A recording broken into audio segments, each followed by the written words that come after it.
Ouais, bonjour les amis. Alors encore aujourd'hui, j'ai fait un extrait, un condensé du chapitre 36 d'Ézéchiel.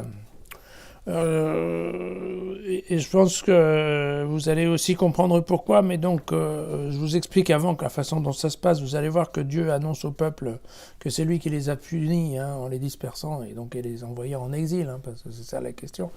Cette diaspora qu'on trouve un peu partout, c'est à chaque invasion, effectivement, les Juifs sont déportés. Et donc, mais bien évidemment, dans Ézéchiel, ça devient Dieu qui dit à l'envahisseur de les déporter. Et puis, par contre, vient un moment où... donc ça correspond au châtiment, à la punition. Et puis après, vient un moment où... Dieu n'est plus en colère, la punition s'arrête. Et au contraire, Dieu va récupérer tous les gens qui sont partis un peu n'importe où pour les ramener en Israël et faire avec eux, en fait, une nouvelle alliance. Voilà. Et donc, en fait, bon, c'est ça ce qu'on va retrouver dans le texte aussi. Je pense que certains vont reconnaître quelques petits refrains de cantiques. Écoute, fils d'homme, la maison d'Israël qui résidait sur son sol l'a souillé par sa conduite et par ses actions. Sa conduite a été devant moi comme la souillure d'une femme. J'ai déversé sur eux ma fureur à cause du sang qu'ils ont versé sur le pays, à cause des idoles par lesquelles ils l'ont souillé. Je les ai dispersés parmi les nations. Ils ont été disséminés parmi les pays. Je les ai jugés selon leur conduite et selon leurs actions. Mon peuple est venu chez les nations, et là, ils ont profané mon saint nom. On disait d'eux, en effet, c'est le peuple du Seigneur. Mais ils sont hors de son pays. Je vous prendrai d'entre les nations. Je vous rassemblerai de tous les pays où je vous amènerai, et je vous amènerai sur votre sol. Je ferai sur vous une aspersion d'eau pure, et vous serez purs. Je vous purifierai de toutes vos impuretés et de tous vos idoles. Je vous donnerai un cœur neuf, et je mettrai en vous un esprit neuf.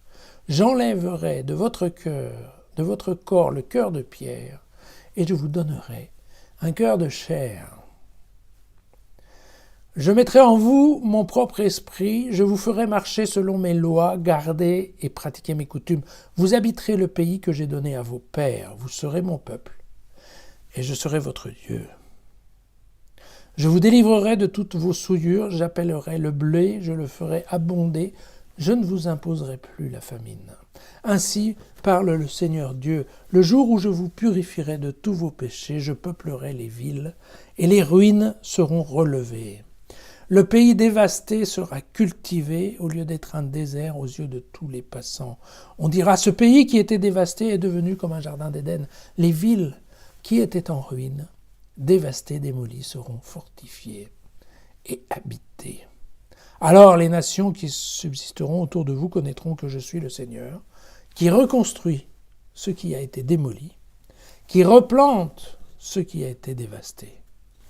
Moi, le Seigneur, je parle et j'accomplis.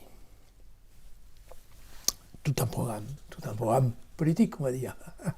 Puisque n'oublions pas que qui a détruit, qui a démoli, c'est quand même le Seigneur, selon Ézéchiel. Voilà.